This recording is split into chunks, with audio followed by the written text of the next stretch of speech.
Akasema, sasa si ule kwanza? Wewe, jinsi gani hiyo isiyojali chakula? Hebu kula kwanza. Lakini Lulu akakataa kabisa na kuondoka pale mezani. Lulu alienda chumbani na kujiandaa kwa haraka, akivaa suti yake nyeusi aliyokuwa amehifadhi kwa siku maalum. Lakini wakati anataka kuondoka, mama alikuwa tayari amepanga mchezo mwingine wa ufuatiliaji. Alipiga simu kwa boda aliyekuwa amemtayarisha, akasema kwa sauti iliyofichwa, ukishamwona akitoka, naomba tumfuate nyuma kimya kimya. Nataka kujua anaenda wapi. Huyu mwanamke sio wa kuamini. Lulu alipotoka nje, aliona boda kwa pembeni, lakini hakujua mpango mzima. Hadi alipokuwa njiani, ndipo akamwona mama kwa mbali akiwa amepanda ile boda aliyoina nje. Lulu alitambua mchezo huo mara moja, lakini hakuwa mpumbavu wa kuonyesha kuwa amemwona.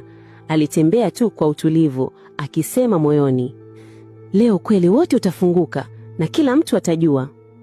Lulu alifika ofisini akiwa na moyo uliojaa shaka na nguvu kwa wakati mmoja, akijua kabisa mama Frankie anamfuatilia kila hatua yake.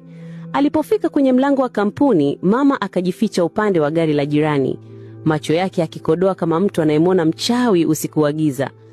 Lulu aliingia ndani kwa utulivu wake wa kawaida. Wafanyakazi wakamwangalia kwa heshima ya juu kama kawaida, wakimuita Madam Lulu kwa upole wa kipekee. Mama aliyekuwa nje aliona kila mtu akimsogelea Lulu kwa adabu, na wivu ukapanda ndani yake kama moto uliowashwa kwa mafuta.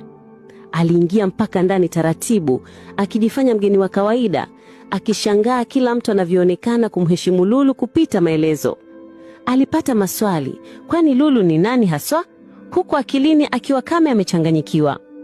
Lulu aliingia ndani kwenye ukumbi wa mkutano, huku akiwa anasubiri wafanyakazi wote waje sehemu ya mapokezi ili waweze kuwatambulisha wageni wake kutoka China. Huku mama akiwa anamfuatilia kwa kujificha sana. Na Lulu aliwasalimia wageni kwa Kiingereza safi, kilichomfanya mama ainame kidogo kwa mshangao, akisema kimoyomoyo, huyu Lulu gani tena? Meneja alitoka mbele ya wafanyakazi wote, akapaza sauti, tafadhali, kila ofisi ifunge kazi. Wote mje reception ili mkaribishe wawekezaji wetu wapya kutoka China.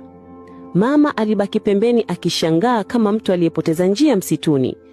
Kila mfanyakazi alikusanyika, wakisimama kwa mstari huku wakimsifu Lulu kwa maneno mazito ya heshima.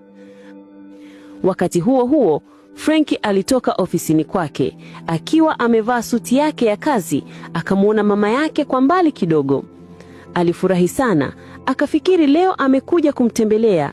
Alisogea mahali mama yake alipokuwepo, alimfuata na kumuuliza, mama,